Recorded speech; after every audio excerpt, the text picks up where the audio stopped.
Today I want to talk about intermittent fasting. So let me start by defining what it is. Intermittent fasting is an eating pattern in which calories and the time in which these calories are consumed are restricted. There are a couple of benefits. The most popular benefit of doing intermittent fasting is weight loss. Then we can count on reduced insulin resistance. Intermittent fasting can also initiate cellular repair in the body, and in some instances, it may reduce some types of cancers. There are different types of intermittent fasting, so let me talk about the 4 common ones. Number 1, alternate day fasting. As the name suggests, you fast one day and you resume to your normal healthy eating on the next day. The day that you're fasting, you consume 0 calories. Number 2, modify alternate day fasting.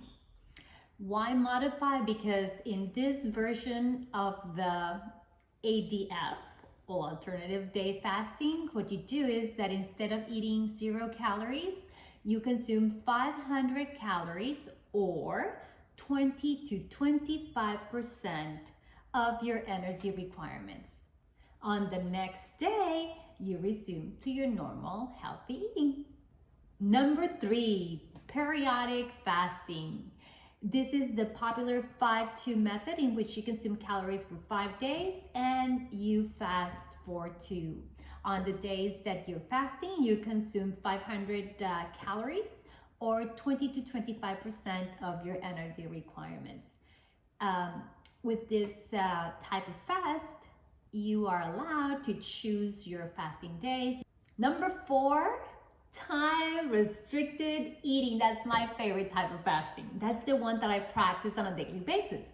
What this method allows you to do is that it suggests that you restrict your calories overnight while you sleep. So it's super simple. You can choose to fast for 12 hours overnight, 14 hours, or 16 hours, depending on where you are. Ideally, you start with 12 and then 12-hour fast, and then you build up. That's the easiest way to do it. This method is very simple and easy for people to do because you don't have to restrict your calories for a long period of time, like 24 hours. For 12 hours, you're going to consume 0 calories, and then you're going to resume eating when you wake up, 12 hours later. Then you have the 14-10 method, which means that you're going to be fasting for 14 hours overnight and start consuming calories right after for a period of 10 hours. And the other method is the 16-8, in which you're fasting for 16 hours in a day and your eating has to be blocked in an 8-hour window. It's simple. I stop consuming calories at 6, and by 6 o'clock next morning, I can start taking my coffee or whatever I'm going to use before my run or my workouts. Other days where I'm staying at home and I'm working out from home, I might do a 14-hour fast because it's easier. I'm staying here. I'm probably waking up a little bit later, usually on the weekends.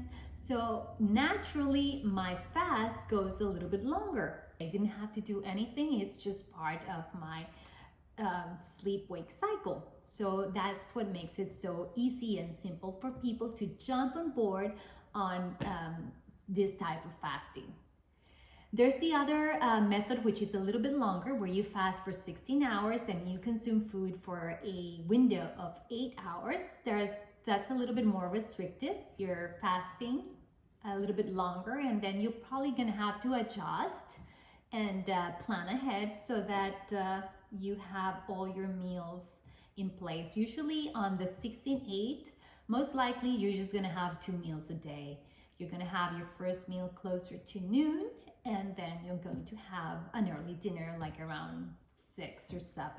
I think you should try it, see what works for you.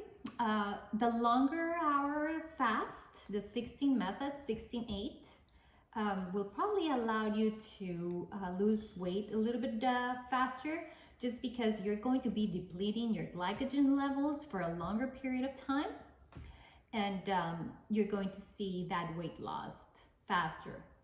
When I'm doing the 12-12, it's something that your body doesn't feel the stress. Is very easy, and I think we should all have a 12-hour fast. We have to stop consuming food after 12 hours, period.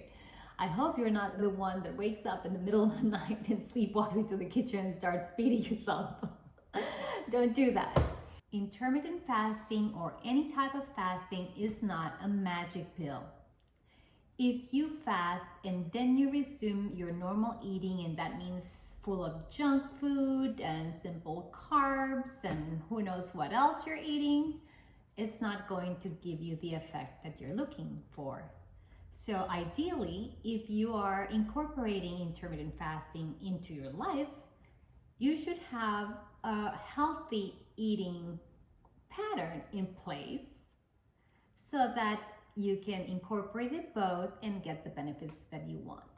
So you're asking, where should I start? My suggestion, start with a 12-hour fast and build up from there. And usually the weekends are the best time to try the 14 or the 16-hour fast. And I would love to hear what your results are.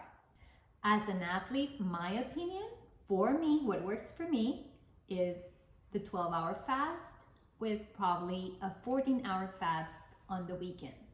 Why? Because for me, training and what I want to get out of my training is very important. And if I go out and do a tempo run or a sprint or intervals on an empty stomach, I personally don't do well. I need some calories to start my workout and to get the benefits of the workout. So if I'm going to invest on my training, I have to invest on my nutrition as well. So that's why the 12-12 method for me is something that doesn't affect the energy levels or the performance of my training. How I break my fast? I break my fast with coffee. You know, if you've been around, that I have dark chocolate with my coffee. And right after I start my workout, I have a dry date or dry fig one, and then I go. Some people like bananas.